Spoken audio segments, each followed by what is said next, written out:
Hello, my name is Tim Clark, CEO of Healthy Community Brookfield.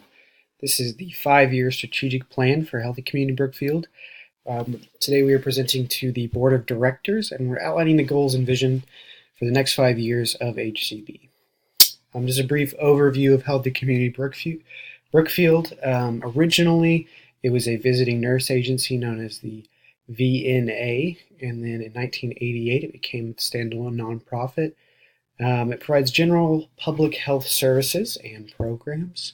It began in intervention and prevention of cardiovascular diseases and promotion of health initiatives in schools. And today, Healthy Community Brookfield has expanded to just under 100 staff members with a couple dozen comprehensive public health programs. And we will be pointing out what those are shortly. The health programs, I will not read through these in full, just to know that we do family care, physical health prevention and promotion programs, as well as some other distinct programs that we work with well water testing and water problem mitigation assistance, also violence prevention programs. So some of the external factors when we look at Healthy Community Brookfield have to do with the demographic region and the key stakeholders and players, as well as partnerships in the community. The demographic of the county of Brookfield is agricultural and rural-based community, blue-collar workers, a lot of farming. And then the governmental aspect, the local municipality has low funding for public health programs, and that's what kind of led to the need for Healthy Community Brookfield. It required a third-party organization, us, to fill the gaps for public health in the community. So some of the key community partnerships that we have established and are continuing to cultivate is with United Way, Meals on Wheels, the YMCA, the Regional Transit System, and Elder Services. So we did a strengths, a SWOT analysis, and we'll be going through the strengths, weaknesses, opportunities, and threats to Healthy Community Brookfield.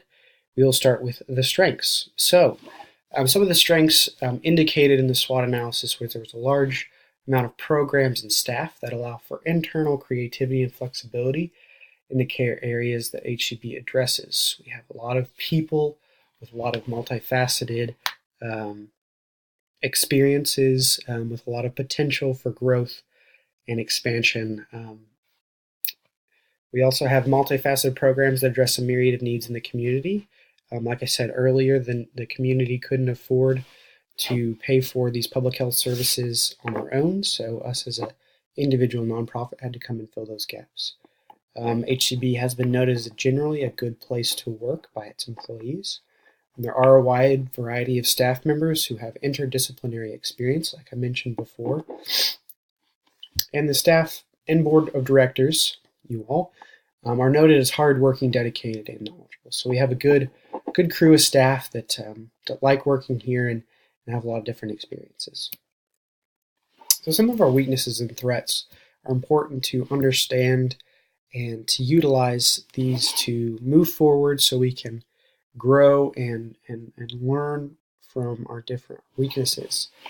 Some of the weaknesses of Healthy Community Brookfield in detail ahead. And there's a perceived staff hierarchy inside of HCB, and that can be severe in some cases and minimal in other cases. But what that means is there's just for the professional clinicians and the higher up clinicians. For the lower ones, they can see that as a threatening stance, and they can see that decisions are made, or there's a perception that decisions are made based on a hierarchical system where there's priority given to the higher educated clinicians. There is a lack of clarity to the staff as to the direction of HCB. It has been noted that some of the staff don't know exactly the vision, mission, and direction that we're trying to take at Healthy Community Brookfield. And so sometimes they're confused as how to communicate that with other community members and also with each other. Now, due to the fact that it is a nonprofit organization, there is a tendency for there to be unstableness in work in work capacity due to the fact that grant cycles are cyclical, and so money comes in and out in kind of a fluid state. And so jobs might begin and end and change as grant cycles fluctuate. And so due to that, there is some financial instability due to this uncertainty about funding. And that's going to go past just the staff being hired and let go. That's also going to look at what programs we have and what we can keep and what we need to let go due to that cyclical nature of grant cycling. Some threats, and these are going to be external threats or threats that are perceived from the external environment, and that have to do with the community as it pertains to Healthy Community Brookfield, is that there is some instances we are duplicating some programs that already exist in the community. There has been a failure to complete accreditation for future funding with the health department, and there are examples of negative feedback concerning some of the programs that work directly with community workers, more specifically the well water programs that we indicated before. It's going to be the well water testing and water problem mitigation assistance. There was some negative feedback given about some of our work with them. And so there's some of the weaknesses, and those are internal, and the threats, which are external when it comes to Healthy Community Brookfield. And then we look ahead to different opportunities we have at HCB. Now, with this kind of lack of clarity in one of the threats, we also, in general, are viewed as an overall organization that does good things. And so that's important that we have that perception. There is a long withstanding with the community as a primary source of public health programs. Since 1988, we have provided what municipalities could not. And so there is a long-standing tradition. There is a need for Healthy Community Brookfield, and so we want to continue to stay in that space. With that, there is a positive perception of HCB. Like it says, we have a perception of doing good.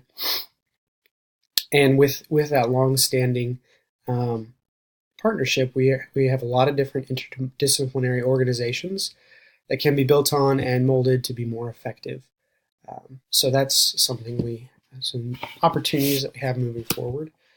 As we look forward, and we want to focus on some different things moving forward. We have different 5-year focuses. The first being a multifaceted experienced staff. We really want to play into that. We have a lot of different staff members that have a lot of different specialities and experiences. We want to bolster cross-disciplinary collaboration to better coordinate services in HEB and throughout the community. In doing this, we'll create a streamlined communication system that will allow us to wrap around our individuals that we're working with and not duplicate services, and just have clear communication and information as we work with the same individual in different capacities. It is important that we do an internal audit. This is going to be a cost benefit of each program that HCB performs. We want to seek programs that are low cost, high value to the community, and we want to limit the low value, high cost programs. Some focuses we also want to do is expanding roles of professional non-clinicians, like health advocates and medical assistants, and just some of the lower trained individuals to kind of mitigate this hierarchy that's perceived at HCB. We want to put them and train them to be in some decision-making roles, and we want to do that through an internal leadership development program. Something important we want to focus on. Continuing, we do want to solidify accreditation with the municipality, with the health department. So in that, there are some different strategies we have that we will outline here in a bit to mitigate that, or to fulfill the accreditation standards so we can receive that funding from the state. And we also want to do not only internal audit, but an external audit, analyze what programs are being done by the community, identify programs within HCB that are duplicating those services, and either eliminate, merge, or change them in order to be more efficient. And then lastly, one of the focuses we want to move forward in having is rebranding strategy. We want to create a well-rounded idea, vision, mission, and clear just to paint a clear picture for not only the community, but also for our own staff of what we're doing, who we are, and what we want to do moving forward. So with that, we want to look at the old mission statements and vision statements and propose a new one. So the old mission statement, one as a nonprofit organization, Healthy Community Brookfield strives to improve the community's health by strengthening the quality and performance of health promotion and wellness practices through outreach, provision of services, and ongoing education. The new mission statement was Healthy Community Brookfield endeavors to help build a wholesome community through multifaceted community public health programs and partnerships with the goal of providing each community member an opportunity to thrive. The foundation there is having each member have an opportunity to thrive, and we want to strive to do that in a wholesome way, impacting each individual's different care area needs, if not just health, but also in all the other areas, so they can thrive and not just feel like we're putting a Band-Aid on a difficult situation. Similarly, we want to change our vision statement. The old one was, as a nonprofit organization, Healthy Community Brookfield promotes healthy practices which can lead to improved health behaviors, healthier individuals, and healthier communities. Good, but a little too long, so we want to cut that down a little bit and say limiting public health barriers to cultivate a thriving community. So how that would be said is Healthy Community Brookfield, limiting public health behavior barriers to cultivate a thriving community. So some of the direct strategies that we want to implement is hire a QI director. This is going to want to be done in a 3-month time frame, and this will help fulfill some of the health department's accreditation standards. This QI director will be taken from the head of nursing and will be solely for quality improvement and adjusting these protocols that we have. We also, like we said earlier, want to do an internal and external audit. This is going to be conducted by the administration staff as well as a QI director. And like we said, we're going to be focused on the monetary highs and lows, which programs, positions, and services have high value and low cost, and we want to bolster those, which programs can be changed, altered, and eliminated due to our findings in the audit. And we want to do this within a 1-year time frame. With the rebranding campaign, that's going to be a 3-year time frame. And like I said, we want to do an internal and external audit. Internal, reestablishing the mission with the staff, have different meetings, just do some different planning around the staff, have them have some input, put together some strategies themselves so they can really grasp the mission. And then also an external rebranding strategy. This is to communicate the mission and vision and touch points in the community. And that's going to be a 3-year time frame. This last one's going to be a 5-year time frame. Like we said, we want to create, or if we need to adopt a method for cross-discipline communication and coordination so we can best serve our clients and our individuals. This is going to be a technology that allows compliant coordination around a singular client. This is going to be more intricate. It's going to cost a little bit more money, so this will be a 5-year time frame that we're looking at as we move forward doing this. I'm looking at our expense budget. This is how we have it now. This is how we want to keep it. As far as the differentiations of where we're at in our budget. Operations is going to be about half. That's going to be program, supplies, and cost. The R&D for the program and services development, as well as the technology and the professional development, that's going to be a little under half. Payroll is going to be about 1/3, and then cash on hand is going to be a little under half as well. Thank you for your time, and I hope you guys have a great day.